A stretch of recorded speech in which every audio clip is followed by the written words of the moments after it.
It wasn't the first time Lily had to wrestle with a flat tire in the middle of nowhere, but it was the first time she had to do it with her daughter crying in the back seat and wearing a dress she absolutely hated. The sleeves were too stiff, the neckline too low, and her heels were a mistake she now regretted with every curse she muttered under her breath. "Mom, are we late to your date?" Nora, 6 years old and full of sass, peeked over her booster seat with peanut butter on her chin. "Yes, baby. Mommy's gonna be late because the tire decided to quit on us just like your dad did." She instantly regretted saying that. I mean, the tire just gave up. That's all. Nora made a face. "Tires are dumb." Yeah, well. "That makes two of us." Lily grabbed her phone, sighing as she saw the signal flicker weakly. A sliver of a bar.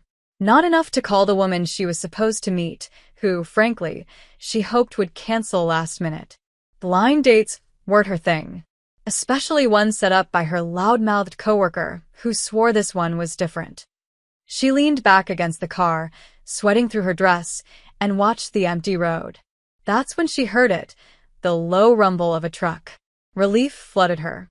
She stood, brushing dirt off her thighs, praying it wasn't some creep. The truck pulled over slowly, a bit of dust trailing behind the wheels. The driver door opened, and a tall woman stepped out, jumpsuit tied at the waist, oil-streaked tank top clinging to toned arms, dark curls stuffed beneath a backwards cap. She was chewing gum, eyes narrowing behind long lashes as she took in the scene. "Flat tire." "Gold star," Lily muttered, slightly defensive. The woman grinned. "I'm Quinn." She walked to the trunk like she owned the world. "You got a spare?" "Yes, but I've never changed one in heels." Quinn's smirk deepened. "Good thing I brought boots." She kneeled beside the car and got to work without another word, and Lily felt something tighten in her chest. Not fear, just something unfamiliar. Interest.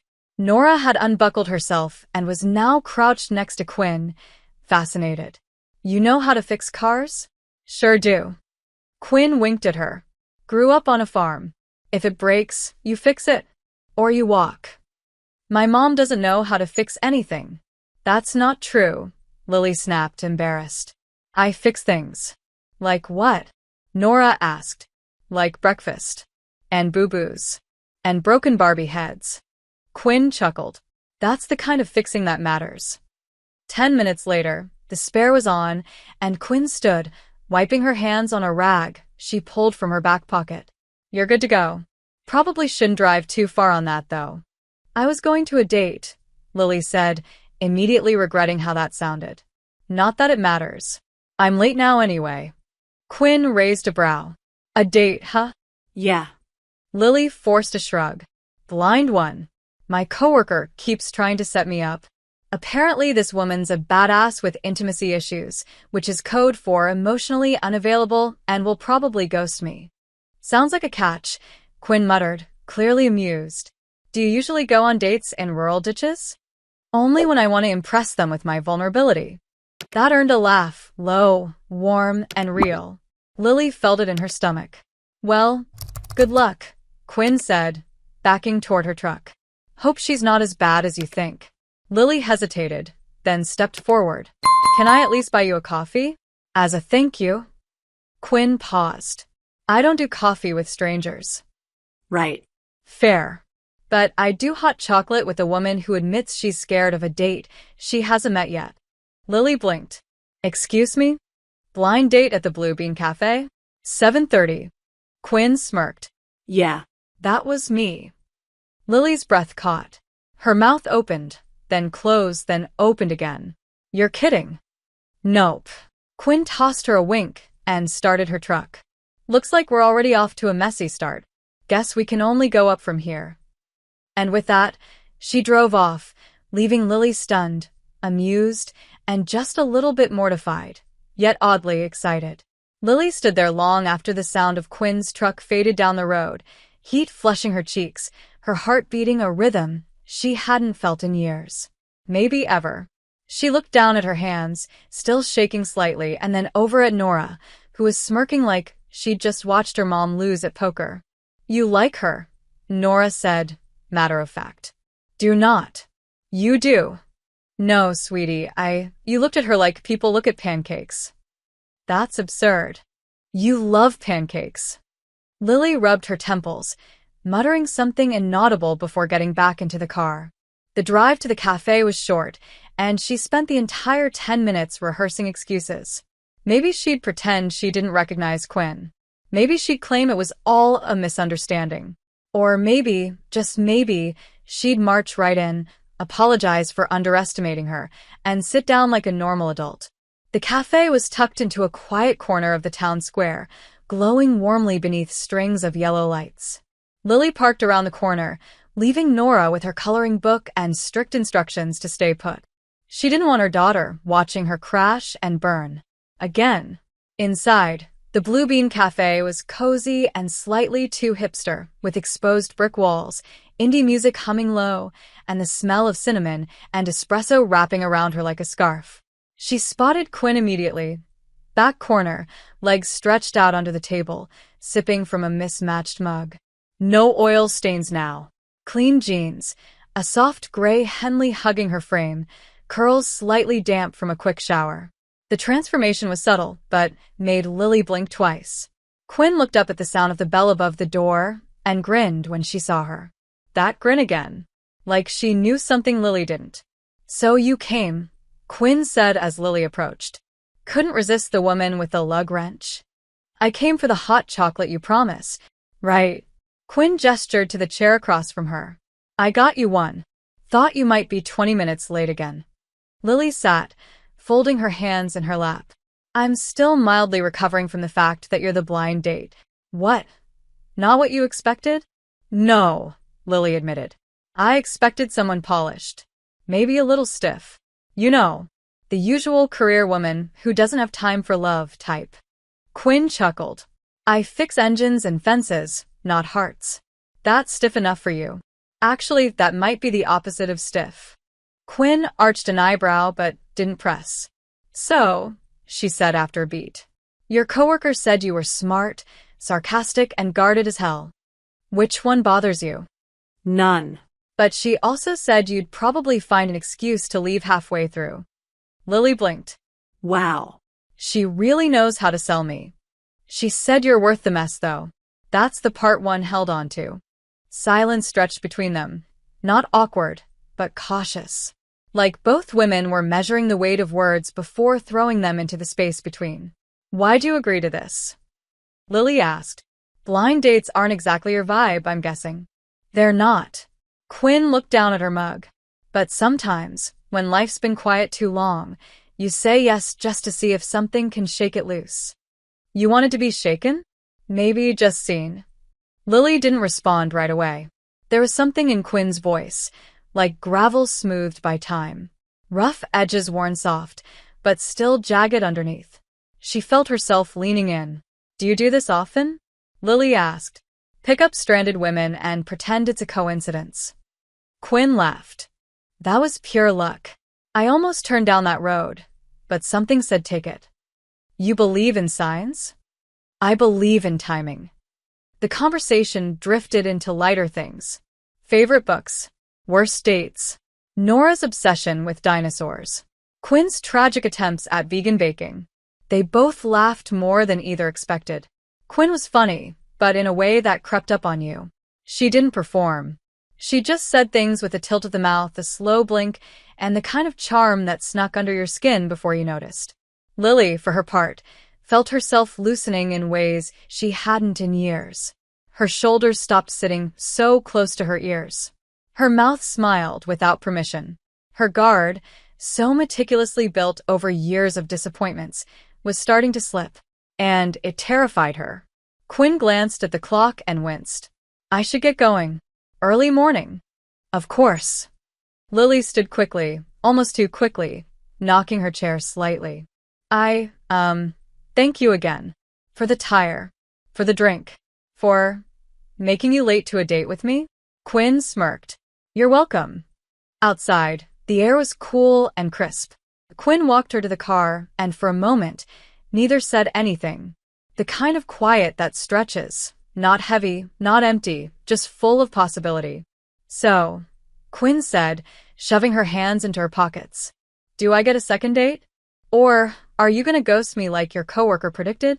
Depends, Lily said, trying to sound casual. Do second dates also come with unexpected mechanical assistance? Only if you're lucky. Then yeah, I think I'd like that. Quinn nodded slowly, her eyes lingering. You've got something on your cheek, she murmured, reaching out gently. Lily froze. The touch was featherlight, her thumb brushing just beneath Lily's cheekbone. Probably just chocolate. Probably. Neither moved. Lily's breath hitched. Quinn didn't lean in, didn't assume, but she didn't move back either. It was an invitation. And Lily, for once, didn't run. She just smiled. I'll text you, she whispered. I hope so, Quinn replied. And with that, she turned and walked into the night, leaving Lily breathless all over again. Lily didn't sleep that night. She tried. God, she tried. But every time she closed her eyes, Quinn's voice came back, low and warm. Do I get a second date? Then her touch, featherlight on her cheek. The steady confidence. The way she didn't push, didn't rush, just waited. It rattled Lily in the worst and best way. She lay awake, staring at the ceiling, Nora's tiny feet wedged under her ribs like always, and wondered how someone could feel like a risk and safety at the same time. The next morning, she poured cereal for Nora, still distracted, still thinking. Are you thinking about the pretty lady with the truck? Nora asked between spoonfuls.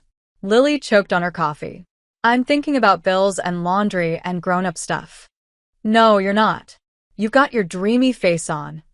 I don't have a dreamy face. You do.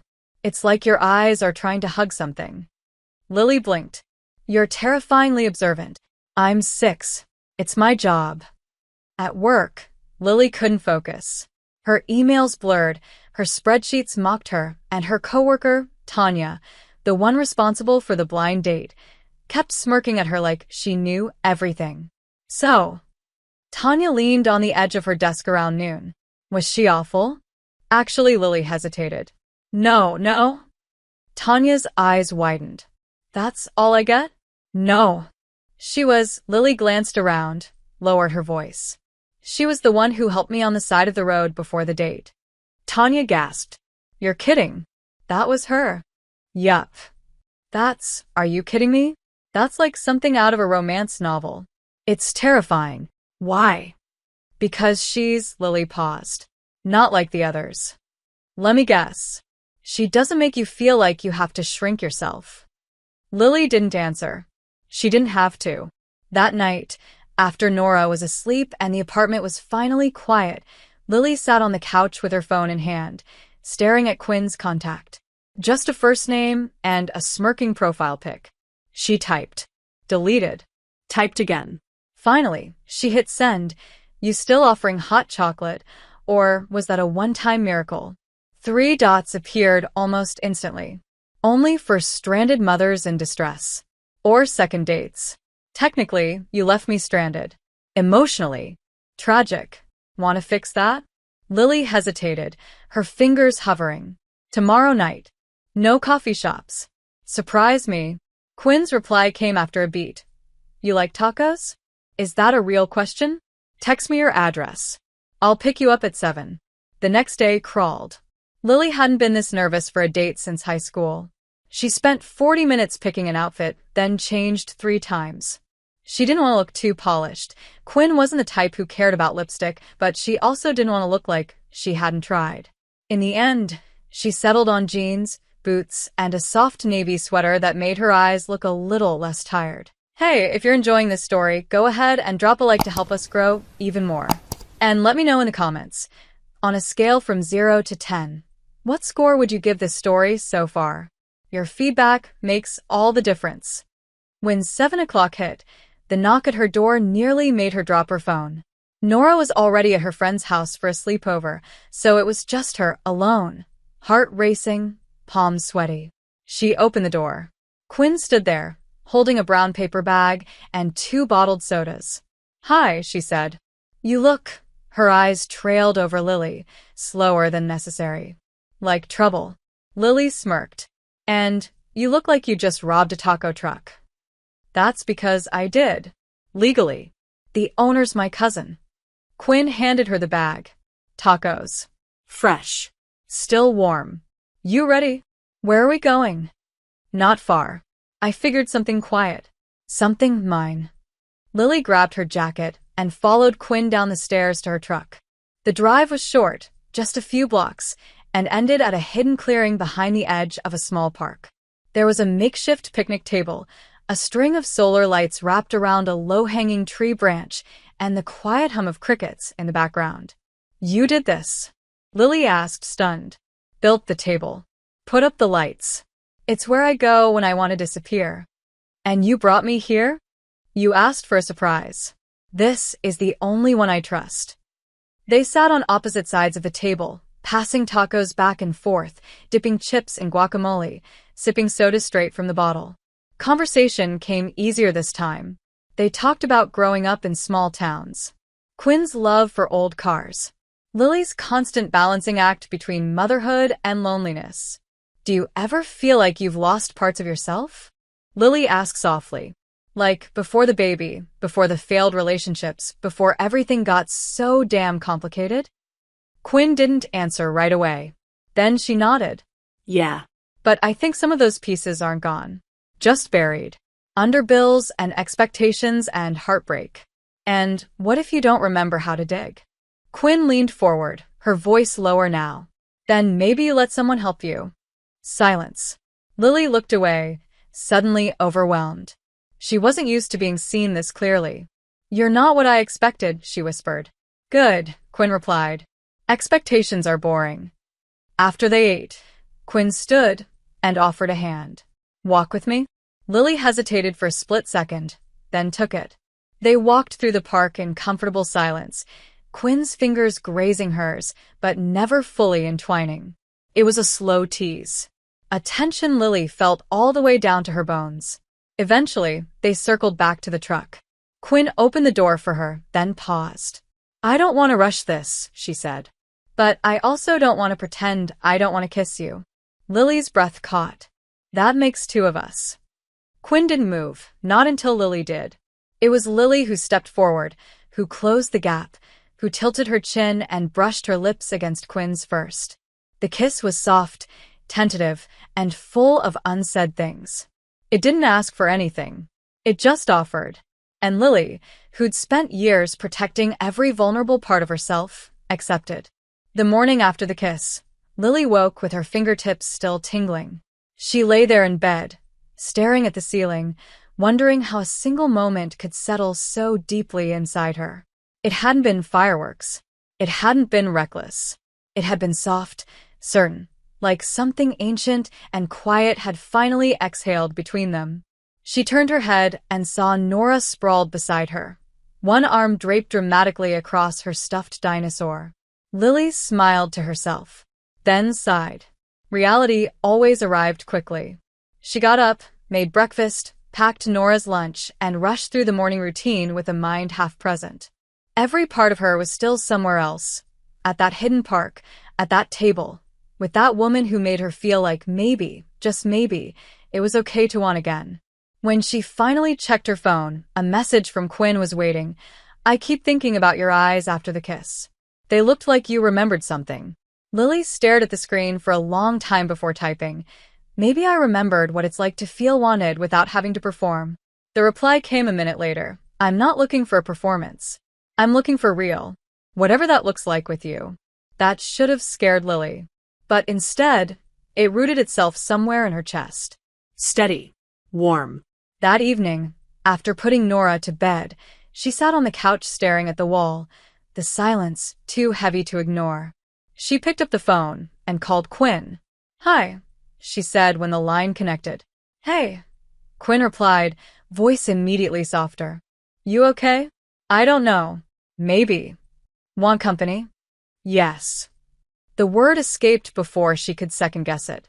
Quinn arrived 20 minutes later, dressed in joggers and a loose black hoodie, her curls tied back, looking unfairly good for someone who claimed to have been under a car all day. She walked in without hesitation, bringing the scent of clean soap and motor oil with her. Lily poured them both wine, and they sat side by side on the couch, legs almost but not quite touching. "You seem tense," Quinn said gently. "It's just," Lily shook her head. "I don't know how to do this without screwing it up." "Do what?" "Let someone close. Let someone in. Be seen."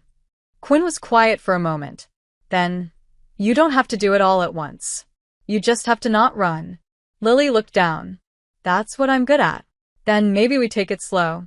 No pressure. No expectations. Except one." Lily glanced sideways. "That you don't disappear." "I won't." Quinn's voice was firm. "I've done that before. Hurt people that way. I'm not doing it again."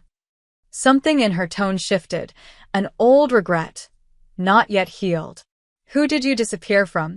Lily asked quietly. "Someone who loved me more than I knew how to handle." "Was it recent?" "A few years ago. She wanted forever. I was still figuring out next week. And now I want something that's real. Doesn't have to be forever. Just honest." Lily let the silence sit between them again. Then, without fully thinking, she reached out and laced her fingers with Quinn's. Quinn looked down, surprised, then smiled. "Is this you not running?" "This is me trying." "Trying looks good on you." They spent the rest of the night like that, talking, laughing quietly, sharing little pieces of themselves like puzzle fragments neither had dared offer before. At some point, Lily rested her head on Quinn's shoulder.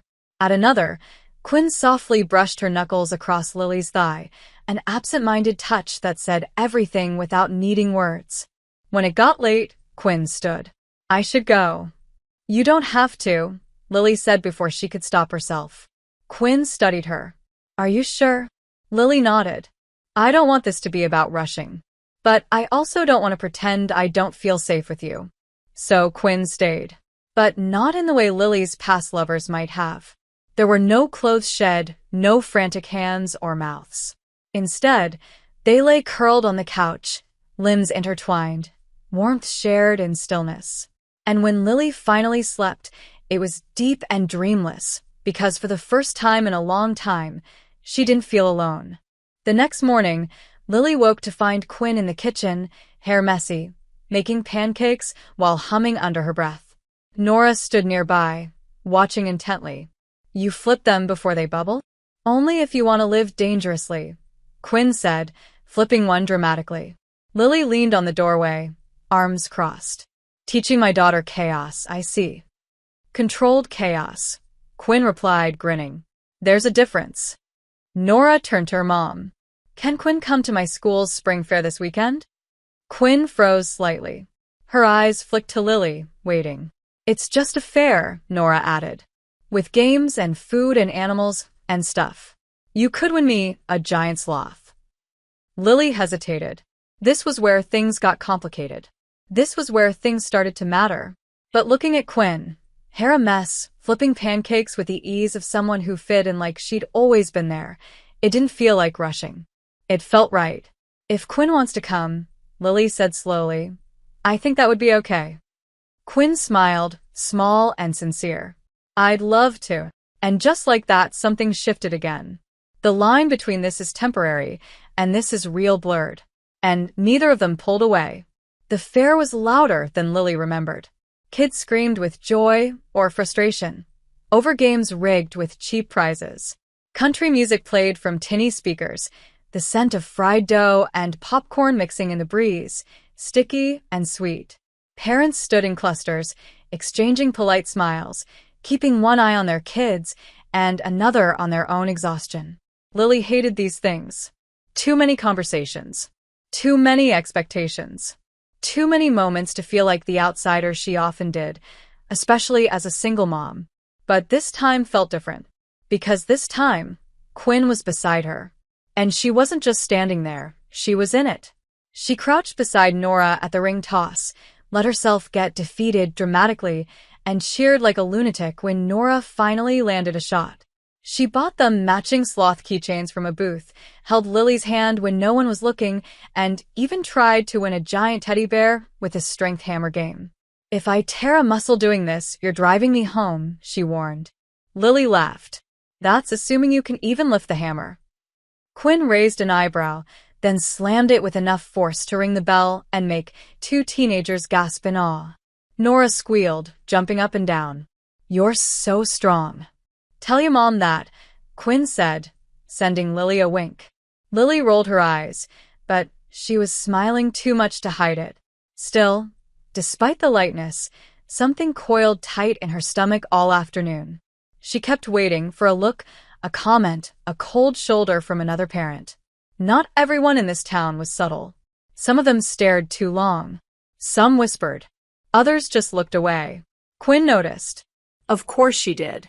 "You okay?" she asked once, when they were waiting in line for lemonade. "Yeah," Lily lied. "Just crowds." "Is it me being here?" "No," Lily hesitated. Yes. Not in a bad way. "Just, it's a lot." "You want to go?" "No." And that was the truth. Later, while Nora was distracted with a face-painting station, Lily and Quinn sat on a bench beneath a tree, the buzz of the fair just distant enough. "You were good with her today," Lily said, her voice soft. "She's a great kid. She doesn't open up to people fast. But she likes you." "You sure that's not just because I bought her 3 churros?" "Partly. But not entirely." Lily twisted the sloth keychain between her fingers. "Do you ever wonder how fast is too fast?" "All the time," Quinn said. "But then I remember time's not what builds trust. It's presence." Lily looked at her. "You always say things like that?" "Only when I'm trying not to fall on my face." Lily blinked. "You're afraid of falling?" "Terrified," Quinn admitted. "But I think I'm already halfway down." That made Lily smile, and it scared her, because she was falling too. Later that evening, after the fair, Quinn drove them home. Nora had passed out in the back seat, her sloth plush cradled like a newborn. The silence in the truck was heavy with things unsaid. When they reached the apartment, Lily turned to Quinn, unsure if she wanted to invite her up or not. Not because she didn't want her there, but because she did. Too much. "I had a good time," she said instead. "Me too." Quinn hesitated. "You don't have to invite me in." "I know. But if you did," Lily's breath caught. She looked at the building, then back at Quinn. "I can't." Quinn nodded once. "Okay. Not because I don't want to. Because you do." "Exactly." Quinn's hand brushed hers gently. "I'm not going anywhere." And she didn't push. Didn't ask again. Just squeezed Lily's fingers and drove off with a soft smile and headlights that faded slowly. Inside the apartment, Lily tucked Nora in, her heart too loud in her chest. She sat on the edge of the bed, brushing her daughter's hair off her forehead, trying to find the calm that Quinn always seemed to carry so easily. She didn't sleep much that night. The next few days passed quietly. They texted, but not constantly. Quinn sent a photo of an engine she was rebuilding. Lily sent one of Nora covered in spaghetti. They weren't desperate. They were steady. And Lily didn't realize how much she missed Quinn's presence until Thursday, when a knock at her door startled her. She opened it and froze. Quinn stood there, but not alone. A woman was beside her. Blonde. Tall. Gorgeous. Arms crossed. Face unreadable. Quinn's eyes met hers. Apologetic. "Lily," she said carefully. "This is Tessa." Lily's stomach dropped. Tessa. As in the ex. The one who wanted forever. The one Quinn said she disappeared from. And she was standing in Lily's doorway, like a ghost summoned without warning. "Can we talk?" Quinn asked. But Lily couldn't answer. Her throat had gone dry, and all she could think was, "I let her in. And now the past is standing here to take her back." For a few long, unbearable seconds, no one spoke. Lily's fingers tightened on the edge of the door, her body frozen between instinct and reason. Quinn stood there in silence, her jaw tight, her hand flexing slightly like she wanted to reach out, but didn't dare. Tessa was the first to break it. "I'm not here to cause trouble," she said, voice calm, steady. Too steady. "I asked to see her. Quinn didn't want to come, but I insisted." Lily's gaze snapped to Quinn. "You didn't want to come?" "I told her it wasn't a good idea," Quinn said quietly. "But she showed up at the shop. Said she just wanted 5 minutes." And you couldn't have mentioned that before you brought her to my door? Lily's voice was low, sharp. Quinn took a breath. I didn't plan to. I didn't want to lie. And I didn't want you to find out from someone else. Tessa shifted, eyes flicking between them. I'm not here to make things worse. I just needed closure. Or clarity. Or something.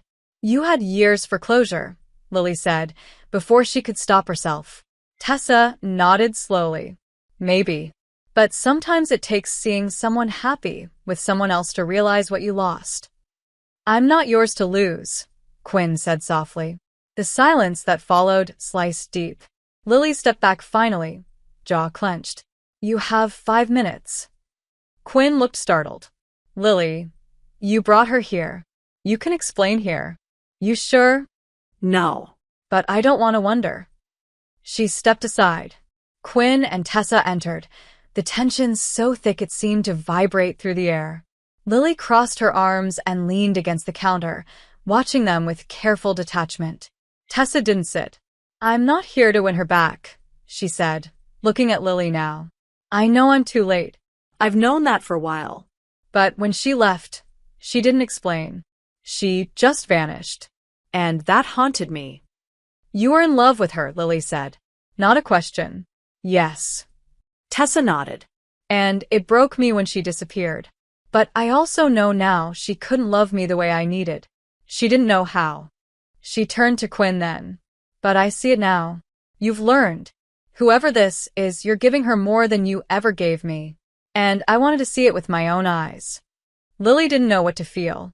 Anger? Jealousy? Pity? She only knew that her chest ached. She looked at Quinn.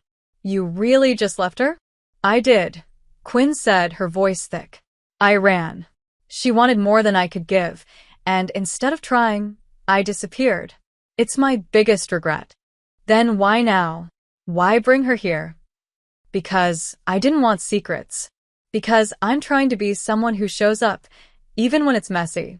And I didn't want you to think I had anything to hide. Lily's throat tightened. You don't. But I do. Quinn blinked. What? Lily looked away. I'm falling for you. And I didn't expect that. And it scares the hell out of me. Tessa smiled faintly. Then maybe you do get it. The way she makes you feel. It pulls the truth out of you whether you want it or not. Quinn turned to Tessa. You didn't need to come here to tell me that. I didn't do it for you, Tessa said gently. I did it for her. Because she deserves to know what she's getting into. She walked to the door. Paused. She'll break your heart, if you let her. But only because she'll never let herself be enough. And then she was gone. The door clicked shut behind her, and the silence that followed felt like it might crack Lily open. Quinn stayed still, staring at the floor. I didn't know she'd say that. But is it true? Lily asked. Do you believe you'll never be enough? Sometimes. Quinn looked up at her then, eyes raw. But with you, I want to try to be. That broke something in Lily. She stepped forward, slow and cautious, until she was inches away. You don't have to be perfect, she whispered.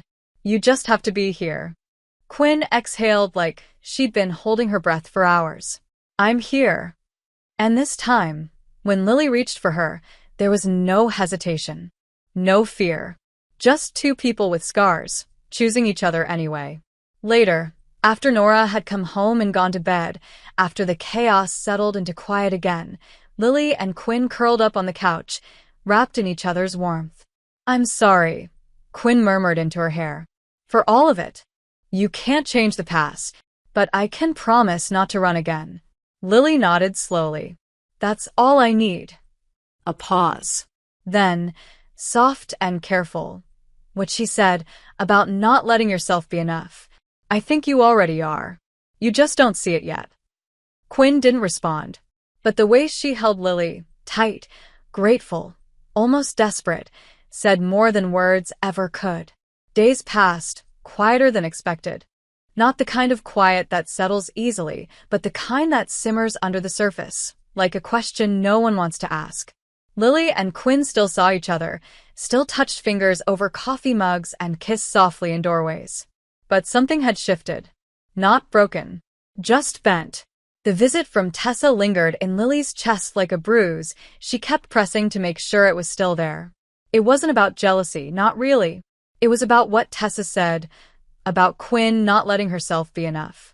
And Lily couldn't stop wondering if that was a burden she was prepared to carry. One night, while Nora was staying at her father's for the weekend, Lily and Quinn sat curled on the couch watching an old black-and-white movie with the volume turned low. Quinn had her arm draped around Lily's shoulders, her fingers idly tracing circles on her arm. The moment was peaceful, but Lily's mind wasn't. "Can I ask you something?" she said. Quinn didn't look away from the screen. "Always." "Did you love her?"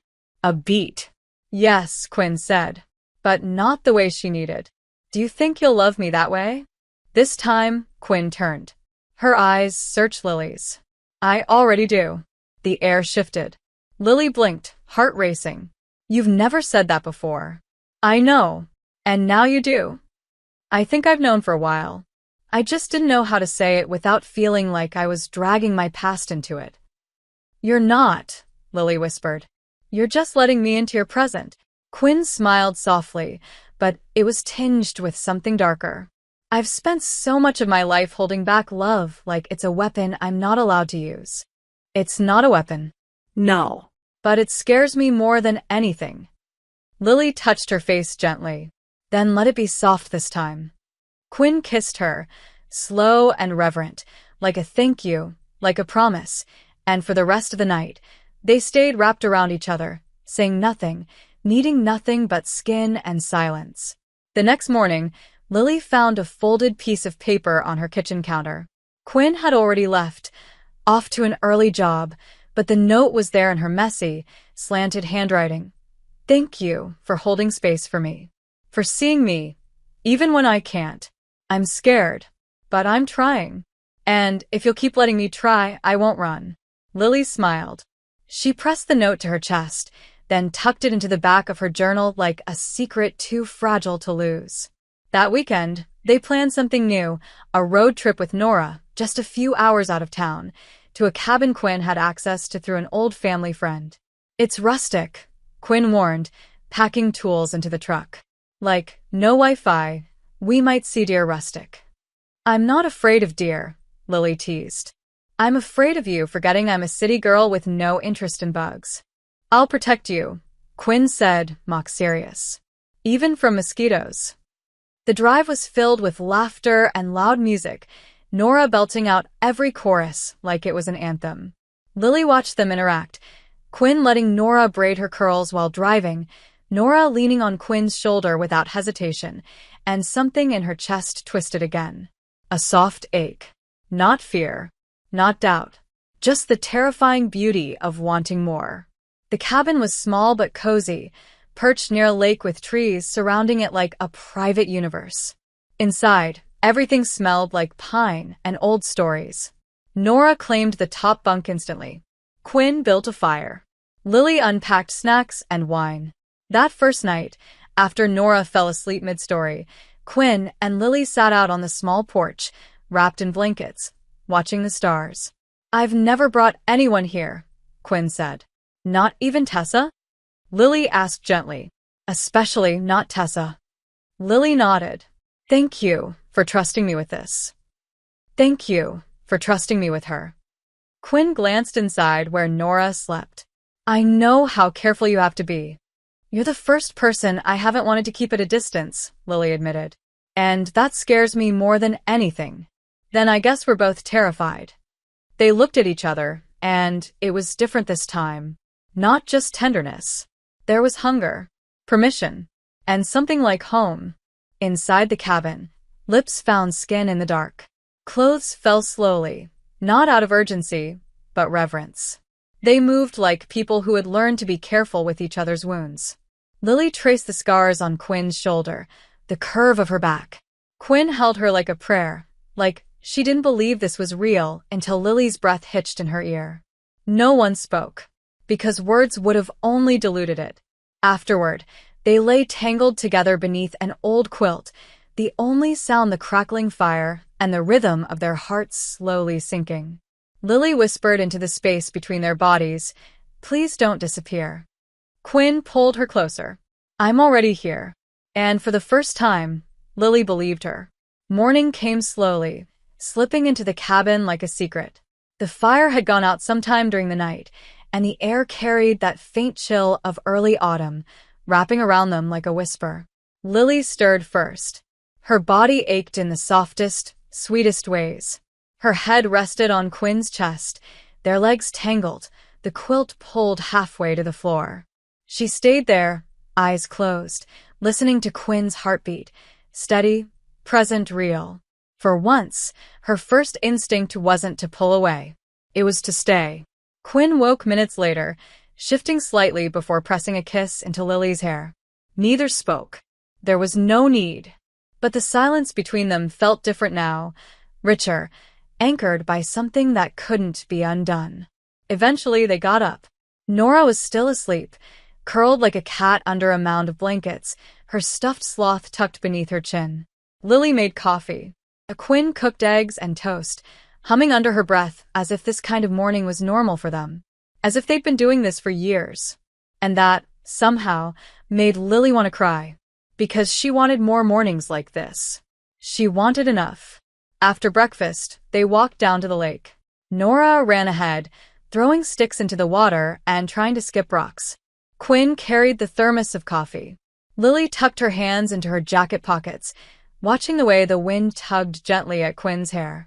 You look like you belong out here, Lily said. I don't belong anywhere, Quinn replied, but she said it without bitterness.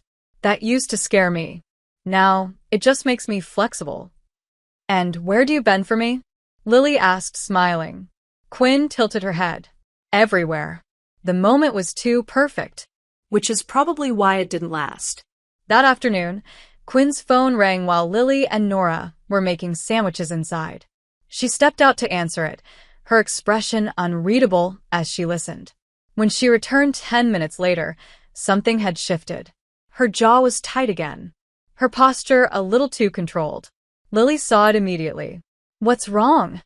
Nothing, Quinn said too quickly. It was just work stuff. On a Sunday? Yeah. One of the garages I contract with got hit by a break-in last night. They're sorting it out. Do you need to go? Quinn hesitated. Not yet. But the distance in her eyes said otherwise. And Lily knew better than to push. That night, back in the cabin, the tension hung like mist. Quinn still held her, still touched her, still kissed her goodnight, but there was something missing. Not affection, but presence. It was like part of her had already left. Lily lay awake long after Quinn had drifted off, staring at the ceiling. The warmth from the night before now felt fragile, delicate, like one wrong move would shatter it. The next morning, they packed up and drove home. Nora chattered in the back seat. Quinn drove with one hand on the wheel, the other resting quietly on Lily's thigh. And Lily didn't say a word, because she didn't want to know if Quinn was already slipping again. 2 days passed. No calls. A few texts, brief, polite, missing the fire, the softness, the them. On the third day, Lily called. Quinn didn't answer. That night, Lily sat alone in her kitchen, Nora asleep, a glass of wine untouched beside her. She stared at her phone like it might explain something. At midnight, it finally buzzed. A message from Quinn. I'm sorry I've been distant. There's a lot happening. Not just work. I'm figuring something out. I don't want to pull you into it until I understand what it is. Lily stared at it for a long time. Her fingers hovered over the keyboard. Do I get to know if you're okay? She typed. Then deleted it. Then typed again. I'm not asking for details. Just don't shut me out. Quinn replied a minute later. I'm trying not to. I swear. But the space was already there. And Lily had been in this space before. She knew what it looked like when someone started to pull away, piece by piece, without even realizing it. So she did the only thing she could. She let her heart settle. She focused on Nora, on work, on herself. She didn't chase. But she didn't close the door either. 3 more days passed. No news. No Quinn. Then, on a Thursday afternoon, Lily got a call from an unknown number. She answered with her heart in her throat. Hello. Lily. Quinn's voice was raw. Can I see you? Where are you? Outside. Lily ran to the window. There she was, standing at the edge of the sidewalk, hands in her jacket pockets, shoulders hunched against the cold. Not broken, but close. Lily opened the door. What happened? Quinn stepped forward, but didn't cross the threshold. I've been lying to myself, she said. About something big. Lily's breath caught. Are you okay? Not really, but I want to be. Quinn looked up then, eyes glistening. And I want to tell you everything. If you still want to hear it. Lily didn't move. She just opened the door wider. Come inside. And this time Quinn stepped through. Quinn stepped inside like the air outside had been punishing her. She moved slowly, like her limbs were heavier than usual, like whatever she was carrying wasn't just emotional, it was physical, too. Lily closed the door gently behind her, then turned and waited. She didn't reach for her. Didn't ask. She simply stood there, giving her the space to speak or collapse. Quinn stood still in the center of the living room, staring at the floor, jaw tight. Her voice, when it came, was quiet. I should have told you sooner. Tell me now, Lily said. Quinn looked up at her, and for the first time in days, Lily saw it. Not just the exhaustion, but the fear. I got a letter, she began. Right after we came back from the cabin. A letter? From my sister. That threw Lily for a moment. I didn't know you had a sister. I haven't seen her in almost 15 years. Quinn swallowed. I left home when I was 17. She was 14. We didn't speak again after that. Until last week. What did she say? She has a daughter, Quinn said. My niece. Her name is Ivy. She's 8. And she paused, shaking her head, her voice going thinner. She's in foster care. My sister, she's not doing well. She wrote me from rehab. She's trying, but she said she doesn't know if she'll ever get custody back. And Ivy's been bounced between 2 homes already. Lily stepped forward, slowly. Quinn, she asked me to take her. Quinn's voice cracked. To petition for guardianship. Said I was the only person she trusted not to screw it up. Silence fell like snow. Lily felt it settle in her bones. And are you, she asked gently, going to take her? Quinn finally looked at her, eyes wide, haunted. I don't know. I want to. I think I have to. But it's not just my life anymore. It's yours.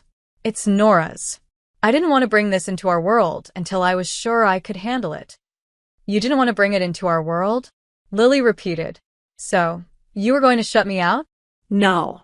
I was trying to protect you. From what? Loving someone who suddenly has more responsibility than you planned for. Quinn flinched. I didn't want to hurt you. Then you should have told me when it happened. I was scared. Lily's voice broke a little. I am too. But I didn't disappear. Quinn closed her eyes. I know. Do you even want this? I want her safe. I want her with someone who won't give up on her. That's not the same as wanting her with you. Quinn ran her hands through her hair. I don't know if I'll be enough. I don't know if I can be what she needs. What you need. Stop deciding what I need, Lily snapped.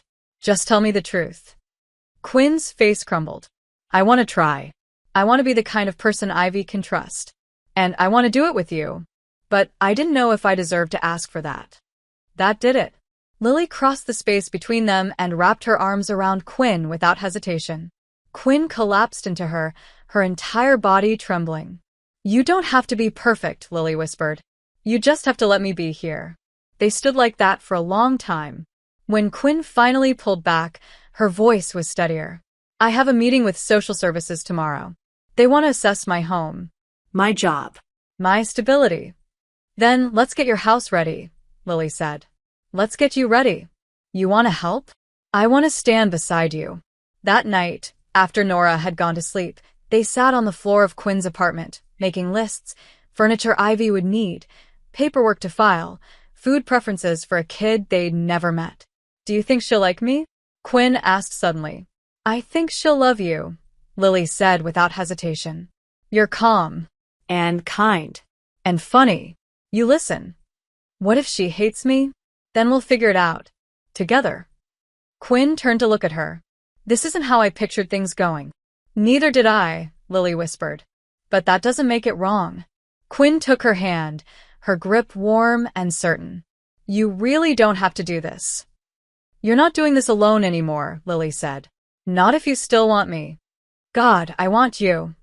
And then they kissed, deep and aching, full of every unspoken fear and promise they'd been carrying. It wasn't about lust. It was about choosing. About saying I'm still here even when everything suddenly looked different. When they parted, Quinn touched her forehead to Lily's. You're not running, she whispered. Neither are you, Lily replied. The next morning, Lily watched from the porch as Quinn met with the social worker. She stood tall, steady, dressed in clean jeans and a tucked-in shirt Lily had ironed the night before. Her hands didn't shake when she answered questions. Her voice didn't falter. She looked like someone who had already decided to show up, no matter what. And Lily, standing there with a cup of coffee and her heart in her throat, realized something terrifying and beautiful at once. This was a forever moment. Not just for Quinn. For her too. Because loving someone wasn't just about soft mornings and passionate nights. It was about standing in the doorway, watching them face the hard things, and choosing to stay. Over and over again. The day Ivy arrived, the sky was the kind of gray that couldn't make up its mind. Clouds thick but not yet ready to break, a hush in the air like the world was holding its breath. Quinn stood by the window, fingers twitching against the hem of her sleeve. The apartment was spotless. The second bedroom, once a cluttered storage space, had been transformed into something soft and welcoming. Lavender walls, a small bed with dinosaur sheets, Nora's suggestion, shelves stocked with second-hand books and stuffed animals. A nightlight glowed faintly even in daylight. Lily sat on the couch, Nora curled beside her, swinging her feet in oversized socks. She could feel Quinn's nerves across the room like static. You're gonna do great, she said gently. You don't know that.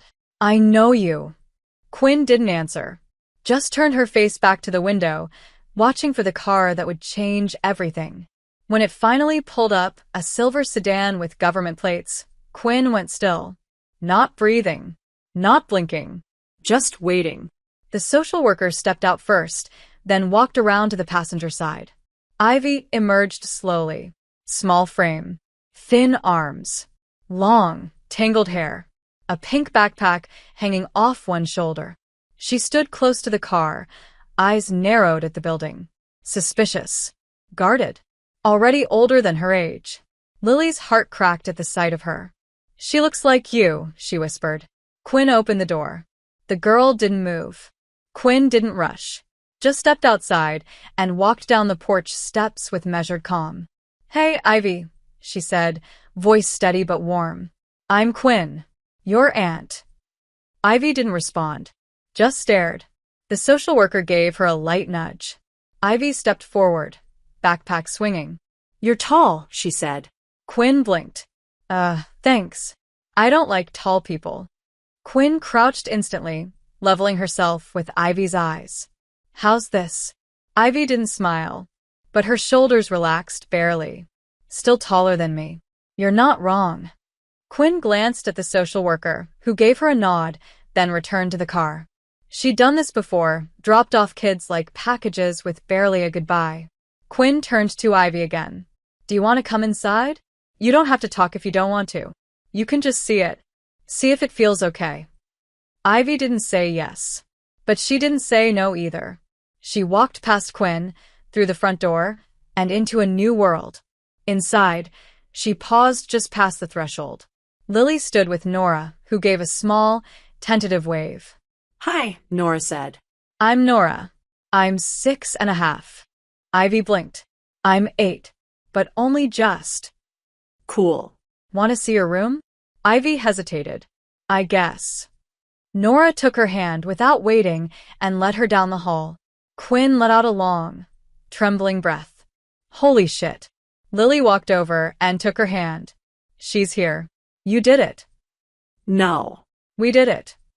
The next hour passed like something fragile. Ivy wandered her new room like a tourist in a foreign city, touching things, picking them up, putting them down. She didn't speak much. But she didn't resist either. At dinner, she only ate the bread. Quinn didn't push. She just slid the plate closer. When it was time for bed, Ivy stood in the doorway, backpack clutched tightly, and said, "Can I keep the light on?" "Of course," Quinn said. "You can keep every light on." "Even the bathroom one?" "Even that." Ivy nodded once. "Okay." And she went to bed. Not smiling, not crying, just surviving. But that was enough. That night, Lily and Quinn sat on the floor in the hallway, backs to the wall, both staring down the corridor toward the slightly open door of Ivy's room. "I don't know what I'm doing," Quinn whispered. "No one does," Lily replied. "You just show up. You stay. You keep the lights on." She didn't even smile. "You didn't either at first." "I'm terrified I'm gonna mess this up." "You will," Lily said gently. "We both will. But that's not the point. The point is, are you gonna stay when it gets hard?" Quinn didn't hesitate. "Yes." Lily reached over and laced their fingers together. "Then you're already winning." Over the next week, everything became a rhythm of learning and unlearning. Ivy didn't like eggs. She hated loud music. She needed time before answering questions. She flinched when someone moved too fast near her. But she liked puzzles. She loved dinosaurs. And she sat quietly beside Nora at bedtime, listening while Lily read stories. Quinn made mistakes. She offered too much too soon, tried too hard, forgot to leave space. But Ivy never pulled away completely. She hovered. She observed.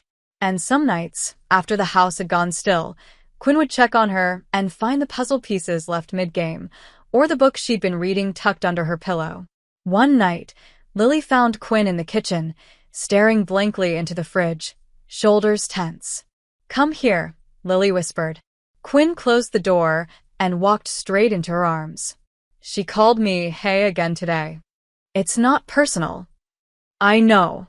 I want to be good for her." "You are." Quinn exhaled into Lily's neck. "You know what I realized today?" "What?" "This isn't a temporary thing. This is the beginning of the rest of everything." Lily smiled. Yeah. "I realized that too." That weekend, they took the girls to a park. Ivy climbed trees like a squirrel. Quinn spotted her, hands ready beneath. Lily spread a blanket. Nora taught Ivy how to blow dandelions. There was laughter, tentative but real. And just before they left, Ivy slipped her small hand into Quinn's without looking. She didn't say anything. She didn't need to. Quinn's eyes filled with tears, but she blinked them away. When they got home, Ivy disappeared into her room. Quinn sat on the edge of the bed, silent. "What is it?" Lily asked. Quinn looked at her, voice trembling. "She trusted me. Just for a second." "Yeah," Lily said, her own throat tight. "And she'll do it again. Just keep showing up."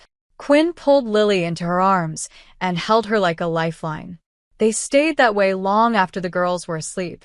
Because this wasn't just love anymore. This was family. Built slowly. Earned daily. And finally beginning. The adjustment to a new family rhythm wasn't linear. It wasn't neat. It didn't unfold like some glowing arc of steady progress. It was messier than that. Beautiful, but complicated. Ivy was a quiet storm. Soft-spoken, observant, unpredictable. One day, she clung to Nora like a shadow, mimicking everything she did, asking questions, even smiling when they played dress-up together. The next, she shut her bedroom door and refused to speak to anyone for hours. Quinn tried to give her space. But space was hard. It meant not knowing. It meant doubt and fear and the echo of every mistake she'd made before. "Maybe she doesn't want to be here," she said one night, pacing Lily's kitchen. "Maybe she's just waiting to be taken back." Lily sipped her tea slowly, grounding the moment with stillness. Or maybe she's learning what staying feels like, and she doesn't know yet how to trust it. Quinn sat down hard, rubbing her hands over her face. "I feel like I'm walking on eggshells." "You're not," Lily said gently. "You're walking on glass. It's sharp, and it hurts, but you're still here. That's what she sees. Quinn looked at her, eyes tired but soft. You always say the exact thing I need to hear. That's because I'm watching. Same as she is. That week, a letter arrived from Ivy's mother, Quinn's sister. Quinn read it alone first, sitting on the back steps as the sun sank low in the sky. Lily watched from the kitchen window, resisting the urge to follow. When Quinn finally came inside, her expression was unreadable. She held out the letter to Lily without a word. It was short, scattered, the writing uneven, regret pouring off every line. The mother said she was proud of Quinn for stepping up, said Ivy was better off, said she hoped one day her daughter would forgive her. At the bottom, there was a drawing in colored pencil, clearly Ivy's, folded inside the envelope. A flower with uneven petals and two stick figures holding hands. Quinn stared at it for a long time. Then, softly, "She's letting go. My sister. She's giving me her daughter." Lily reached out and slid her hand into Quinn's. "She's trusting you with her future. That's not giving up. That's giving everything." A beat of silence. Then Quinn said, "I don't know how to carry that." "You don't carry it alone." That night, Quinn sat with Ivy on the floor of her room, the drawing between them. "Your mom wrote to me," Quinn said gently. Ivy didn't speak. "She says she loves you, and she's working hard to get better. But she's not ready yet to be your mom again. And she wanted me to tell you that none of that is your fault." Ivy looked down, twisting the hem of her sleeve. "She always says that." "I know." Quinn reached for the drawing. "You made this." Ivy shrugged. "It's us, I think. Or it's supposed to be." Quinn's voice caught. "It's beautiful." Ivy didn't look up. "I don't know if I like it here." "That's okay," Quinn said quietly. "You don't have to like it yet. You just have to be here." A long pause. Then, almost a whisper. "Are you going to send me away too?" "No, baby," Quinn said, her voice shaking. "Not ever." Ivy didn't answer, but she leaned against Quinn's side and stayed. Meanwhile, Lily had her own reckoning. Her relationship with Quinn, so full of depth and promise, had begun to shift under the weight of everything new. The intimacy was still there, but now it was crowded, complicated. Some nights they barely touched. Some nights they fell asleep in different rooms, too exhausted to even say goodnight. It wasn't cold. It was just life. Real life. And Lily felt it pressing against old fears. She sat with Tanya at lunch one afternoon, her blunt, no-filter coworker who had once introduced her to Quinn with a smirk and a dare. "You look tired," Tanya said. "Ivy's still adjusting." "No, you look tired. That's different." Lily poked at her salad. "It's not the girl. It's everything. It's like we started building something beautiful, and then someone threw more weight on it than the foundation was ready for. And I'm scared the whole thing's gonna crack." Tanya leaned back. "That's how you know it's real. Real things strain. They stretch. They shift. They don't stay shiny. But if the core is strong." She tapped the table. "It holds." That night, Lily went home and sat with Quinn after the girls were asleep. "Can we talk?" Quinn nodded, immediately alert. "Always. We need to find us in this again. Not just you and Ivy. Not just me and Nora. But us." Quinn's shoulders sagged. Not with frustration, but relief. "I was afraid to say it. I didn't want you to think I was slipping away again." "You're not," Lily said. "But we have to choose us two. Every day. Even when it's hard." "So how do we do that?" Lily smiled softly. "We start with one night a week. Just us. No kids. No stress. Even if it's just takeout and sitting in the truck." "Deal," Quinn said, reaching for her hand. "And maybe," Lily hesitated, "maybe we let the girls see that love too. Not just the kind that fixes and protects, but the kind that laughs, that flirts, that dances in the kitchen." "God, I miss flirting with you," Quinn said, grinning. "You're still allowed to. I haven't revoked your privileges." That night, Quinn lit a candle in the living room. They ordered Thai food. Slow danced barefoot to a bad 80s playlist. Kissed like it was the first time again. The house didn't fall apart. The kids didn't wake up. And the world, for once, gave them that small, golden pause. In the quiet after, as they curled together on the couch, Quinn whispered, "We're not breaking, are we?" "No," Lily murmured, pulling her close. "We're building." The weather turned colder. Mornings arrived with fog curling against the windows, and evenings came faster than expected, settling over the apartment like a soft, familiar blanket. The girls adjusted to school routines, homework scattered across the kitchen table, mismatched socks piled in corners, small shoes forgotten by the door. It looked like chaos, but it felt like home. Ivy was changing, slowly, but undeniably. She still had her silences, her wary glances, the way she sometimes flinched when someone raised their voice too fast or laughed too loud. But she was coming alive in small, stunning moments. One morning, Lily found her and Nora making paper crowns at the table. "You're the queen," Ivy told Lily, serious and wide-eyed. "But I'm the secret one who keeps the kingdom safe." Lily's heart broke and healed all at once. That night, Quinn told her, "She's letting herself be seen." Lily nodded. "And it's beautiful." But beauty didn't mean ease. As the school year deepened, so did the pressure. Ivy began having nightmares, sharp, visceral things that jolted her awake and left her gasping. She didn't cry, not out loud. She just clutched the edge of the blanket and refused to speak. The first time, Quinn found her sitting on the floor, back against the wall, breathing like she was running. "You're safe," Quinn said softly. "You're not there anymore." "You don't know where I was," Ivy whispered. Quinn knelt beside her, slow, steady. No. "But I know where you are now."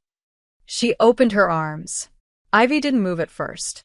But then she folded into her, so tightly it hurt, her breath hot and frantic against Quinn's collarbone. Quinn held her for a long time. No questions. No explanations. Just presence. Afterwards, Ivy returned to bed, but only if Quinn stayed beside her. From that night on, the pattern began. Some nights quiet, some filled with whispered fear and sleepless hours. Quinn began sleeping less, worry settling into her bones. She didn't complain, but Lily noticed the darkening circles under her eyes, the stiffness in her shoulders, the way she went quiet more often. One night, after the third nightmare in a row, Lily caught her in the kitchen, staring into the refrigerator like she didn't remember what she was doing. "You need rest," Lily said gently. "She only sleeps if I'm there." "Then let me be there with her, too." Quinn hesitated. "She doesn't come to you." Yet. "But maybe she will. If she sees that safety isn't just one person, it's us." That night, they both lay beside Ivy. Nora joined them halfway through, dragging her stuffed sloth, curling against Lily's side. For bodies tangled under one blanket. It was too warm, awkward, crowded, and perfect. In the middle of the night, Ivy whispered, "Do moms stay forever?" Lily didn't answer right away. She felt Quinn tense beside her. "Some do," Lily said softly. "Some try. Some don't know how. But in this house, we stay, even when it's hard." Ivy was quiet for so long that Lily thought she'd fallen asleep. But then she said, "Okay." And that one word carried more weight than 100 promises. Days later, a meeting with social services loomed, one that would determine if Ivy's placement with Quinn would become permanent. The paperwork was done. The interviews had been passed. But the final decision still hung heavy, like the last pull of breath before a verdict. Quinn didn't speak much the day before the visit. She sanded down a shelf in the living room, repainted a corner that didn't need it, rewired a light fixture. Busy hands. Nervous heart. "You've already done everything," Lily told her. "They're not checking paint color. I need them to see she belongs here." "They will." "What if they don't?" "Then we fight," Lily said simply. "With everything we have." The next morning, the social worker arrived. Ivy clung to Nora's hand as the woman stepped inside. Quinn greeted her calmly, but Lily saw the tremble in her fingers. The interview was quiet, professional, questions asked, rooms observed. Then came the moment Ivy was asked to speak alone with the woman. You don't have to, Quinn said gently. But it would help. Ivy stood straighter. I want to. They watched her walk down the hall with the woman, small but sure, her chin lifted in quiet defiance. It took 15 minutes. When she returned, she didn't speak. Just walked to Quinn, took her hand and said, I told her this is my room now. And you're not a maybe. Quinn crouched, her eyes filling. You're not a maybe either, Ivy. The social worker left with a faint smile. No promises. Just a nod. And for the rest of the day, they waited. That evening, an email came. Lily read it aloud, hand trembling. Placement approved. Guardianship granted. Silence. Then Quinn's breath broke. She's staying. Ivy looked up. I was never leaving. The girls jumped up and down, squealing. Lily grabbed Quinn and kissed her hard. No words, no breath between them, just everything spilling out in that one moment. They held each other through laughter and tears and disbelief. That night, Ivy fell asleep between them, not because she was afraid, but because she finally could. And in the dark, Quinn whispered, I love you. I know, Lily whispered back. I've always known. And for once, the silence between them wasn't heavy. It was home. Happiness doesn't arrive with fireworks. It settles in slowly, quietly, like sunlight shifting across a room you didn't realize had gone dark. In the days that followed the guardianship approval, the apartment felt different. Not just more full, though it was. It felt claimed. Every corner breathed belonging. There were backpacks leaning against the hallway wall, socks tucked into couch cushions, the low hum of cartoons on Saturday mornings. The sound of children arguing over cereal. The smell of burnt toast. Ivy started calling Quinn Q. Not aunt, not mom, but something that sounded uniquely hers. She didn't explain it. She just said it once, softly, while handing Quinn a pencil for a math worksheet, and it stuck. Quinn had smiled so big it cracked something in her chest. Nora, meanwhile, began insisting they were sisters now. She made rules. No secrets unless it's a surprise party. Sharing snacks is love. Don't make fun of each other's dreams. Ivy mostly nodded, barely smiling. But she followed every rule. Lily and Quinn began to breathe again, together. Their weekly ritual held strong. One night carved out just for them, just to reconnect. Sometimes it was wine on the porch. Sometimes it was tangled limbs on the couch, hushed laughter in the dark. Sometimes it was slow dancing in the kitchen with music low enough not to wake the girls. They were building something steady, something rooted. And yet, peace has a way of making you feel like you're forgetting something. Like, maybe you're standing too still. One evening, Lily got a call from Nora's teacher. Nothing serious, the woman said. But Nora mentioned she has 2 moms now, and another child in the class teased her about it. I just wanted you to be aware. Lily thanked her, heart pinching slightly, and hung up. Later, she told Quinn. She didn't seem upset, Lily said. But I know her. It's under the surface. Quinn nodded slowly. I remember that feeling. Being the kid with the different home. What did you need back then? Someone to say you're allowed to have this life. That weekend, they took both girls out for ice cream and sat in the park under a low-hanging tree. Nora swung her legs on the bench. Ivy watched her cone melt faster than she could lick. Can we ask you something? Lily said, her voice light but careful. Both girls looked up. Do you feel safe? Ivy nodded immediately. Nora shrugged. Yeah. I mean, except at school sometimes. But that's not because of us. That's because some kids are mean. Lily took a breath. Do you feel proud of our family? Even if it doesn't look like everyone else's? Nora gave a dramatic sigh. Our family is cooler than everyone else's. Ivy was quiet. Then, some kids said I didn't have a real mom anymore. Quinn stiffened. And what did you say? I said I have 2. And that's more than most. Her voice didn't shake. But Quinn's did. That's right, she whispered. You do. The moment passed, small but mighty, and they finished their cones under the fading sun. A few days later, something shifted. Lily found Ivy drawing in her room. Nothing unusual. But this time, when she glanced at the paper, she froze. It was a family portrait. Not stick figures. Not something rushed. It was detailed. Careful. The four of them, drawn in Ivy's quiet, precise lines. Quinn and Lily holding hands. Nora mid-spin. Ivy in the middle, smiling, actually smiling. "Can I show this to Q?" Lily asked. Ivy nodded. "I was going to give it to her." That night, Quinn opened the folded page slowly, carefully, as if it might crumble in her hands. Her lips parted. Her eyes welled up. She looked at Ivy. "I love it." Ivy shrugged. "You can hang it if you want. Or not. I don't care."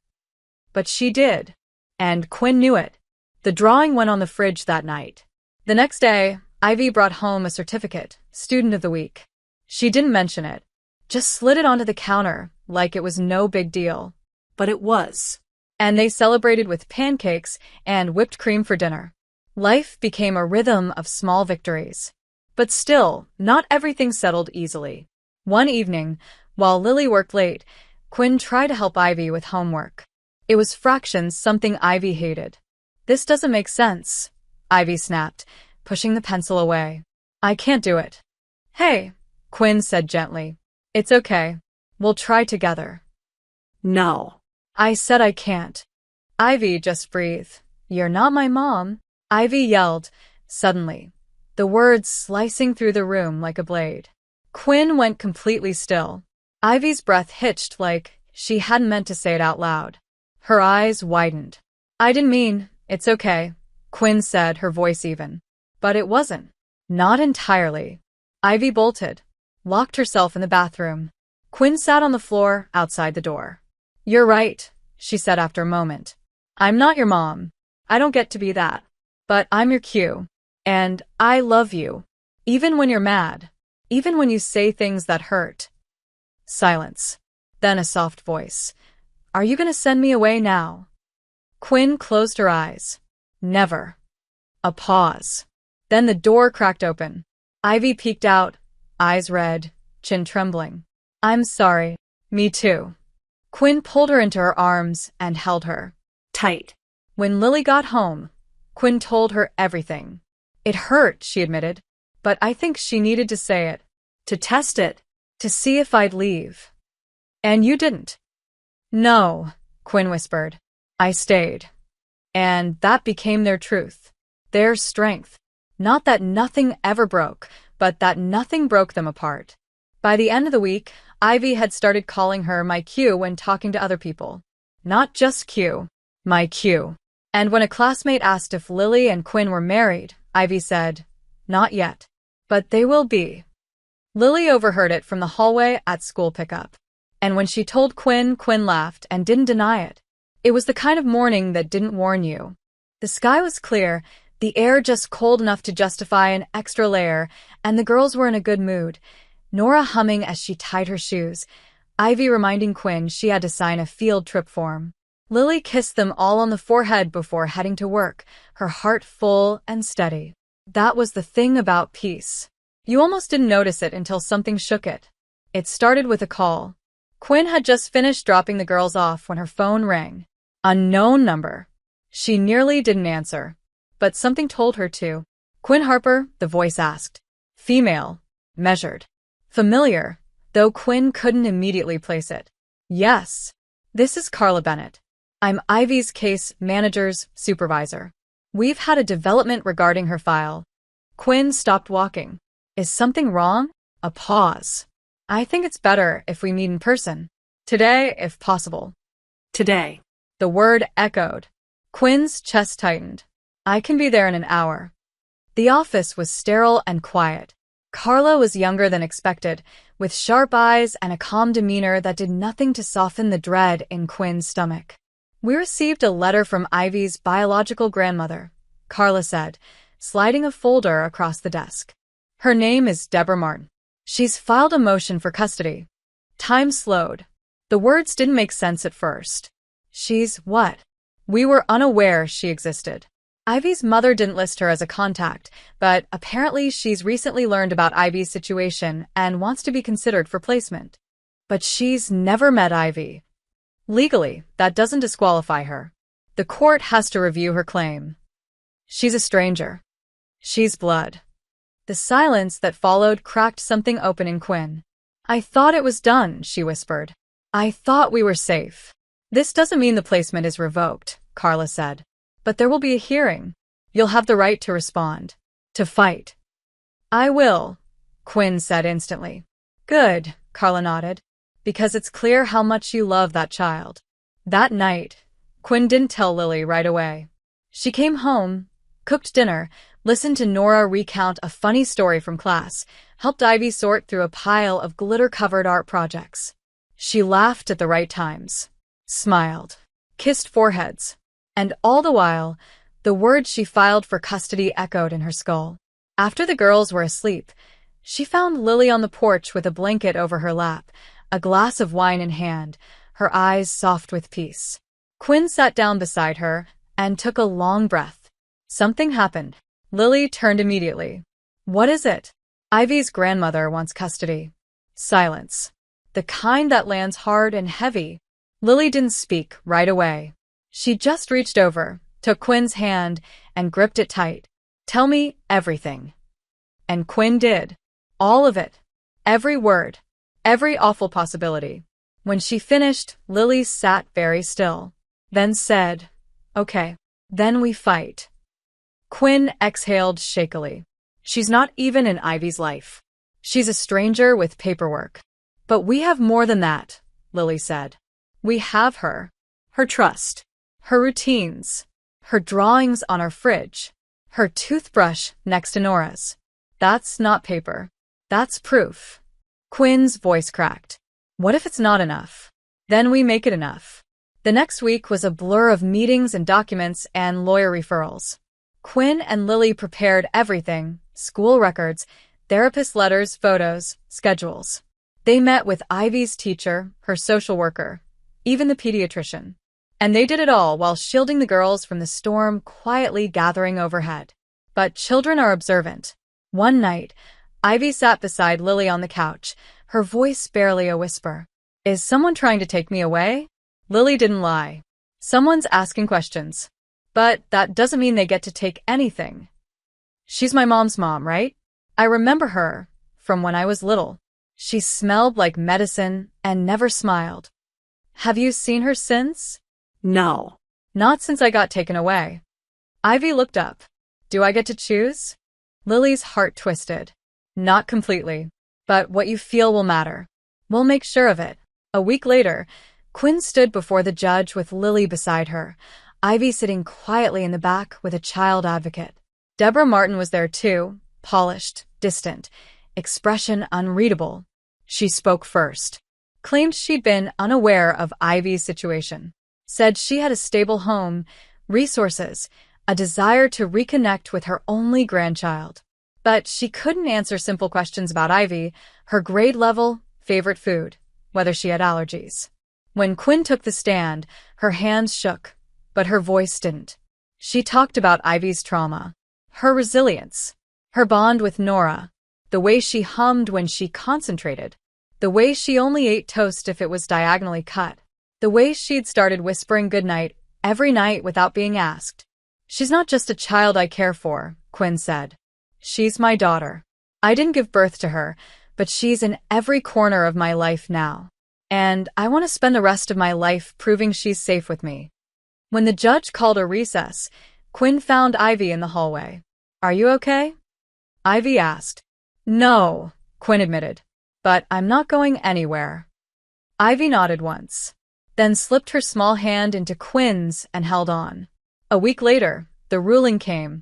The court had reviewed all evidence, considered the emotional bonds, the stability, the recommendations, and the decision was final. Ivy would remain under Quinn Harper's permanent guardianship. The paperwork said permanent, but what it meant was forever. That night, Quinn cried for the first time in weeks, body shaking, breath caught in her throat, while Ivy sat on her lap, arms around her neck, whispering, I knew they wouldn't take me. "You're mine." And Quinn, in the middle of her tears, whispered, "And you're mine." Later, in the kitchen, while the girls watched a movie, Lily wrapped her arms around Quinn from behind. "She was never a maybe," she whispered. "None of this ever was." Quinn turned, hands on Lily's waist, eyes glistening. "I've never had a forever like this before." "You do now."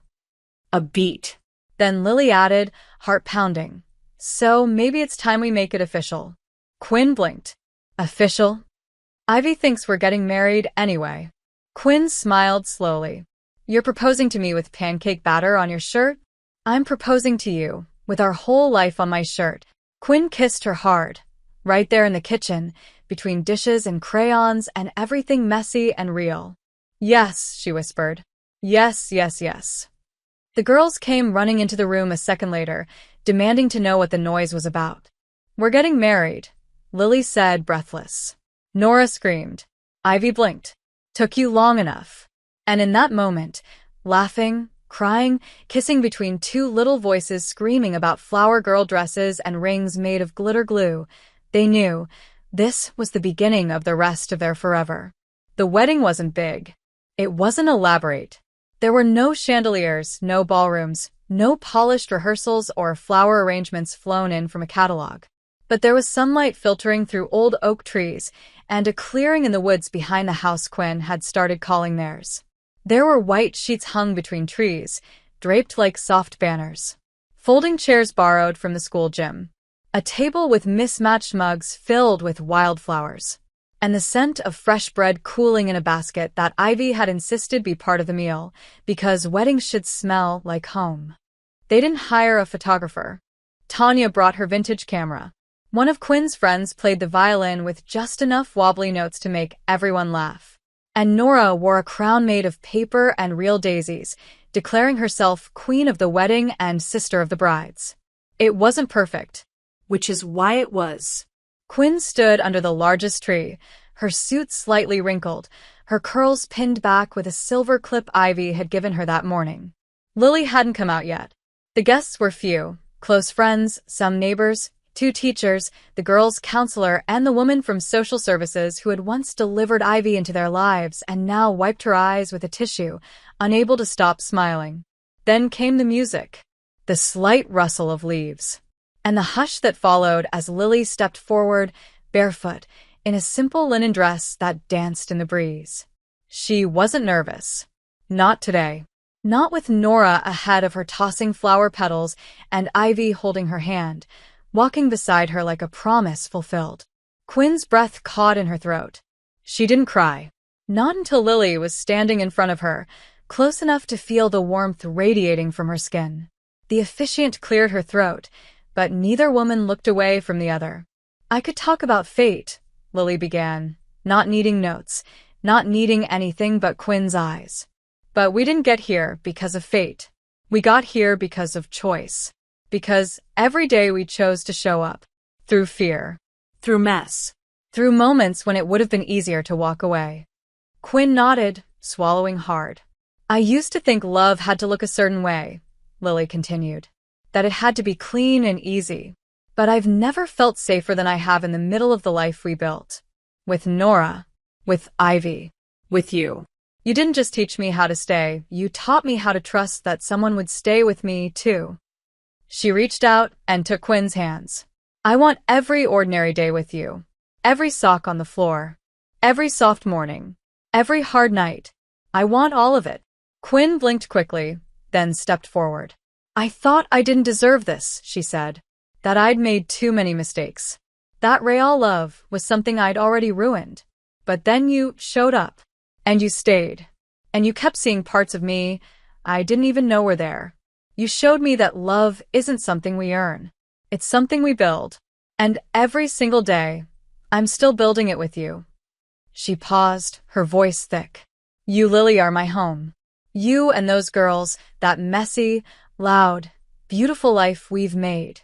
That's everything. That's all I want. Forever." The officiant smiled, barely holding it together. "Do you, Lily, choose Quinn today and always?"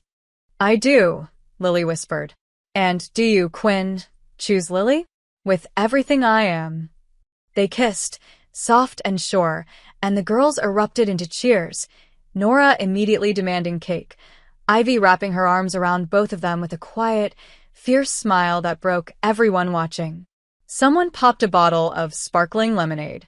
The violin picked up again, and the clearing turned into a celebration of everything they'd built, family not by blood, but by bond. That night, after the guests had gone and the girls were asleep, Nora with frosting in her hair, Ivy tucked under a blanket she insisted smelled like wedding air. Lily and Quinn lay together in the small cabin nearby, the fire casting long shadows against the walls. Neither spoke for a long time. Then Lily turned her head. "We really did it." Quinn smiled, brushing a thumb along Lily's cheek. Yeah. "And I don't think I ever knew what peace was before this." "I still get scared sometimes," Lily admitted. "Of messing it up." Quinn nodded. Me too. "But that's why we keep choosing." Silence. Then Lily reached down and placed Quinn's hand gently over her stomach. Just a heartbeat's pause. Then Quinn's head snapped toward her. Her mouth fell open. Lily smiled. Quinn whispered, "You're?" Lily nodded. "I found out last week. I wanted to tell you after today. I wasn't sure how you'd feel." Quinn sat up slowly, hand still over Lily's belly. Her eyes shimmered. "I feel like I just fell in love all over again." Lily laughed, her eyes wet. "Well, that's good, because we're about to have even less sleep in this house." Quinn leaned down, kissed her softly. "Let's just keep choosing each other, no matter what." "We will," Lily whispered. And outside, the wind rustled through the trees, as if the world itself were exhaling with them. Finally, completely, because their story, full of jagged edges and stitched-together love, had become exactly what it was always meant to be: a home, a family, a forever. If you enjoyed this content and want to support the channel in a special way, try clicking the thanks button below. It's the one with the heart and $sign icon. With super thanks, you can make a direct contribution to the channel, which helps me keep creating awesome videos for you.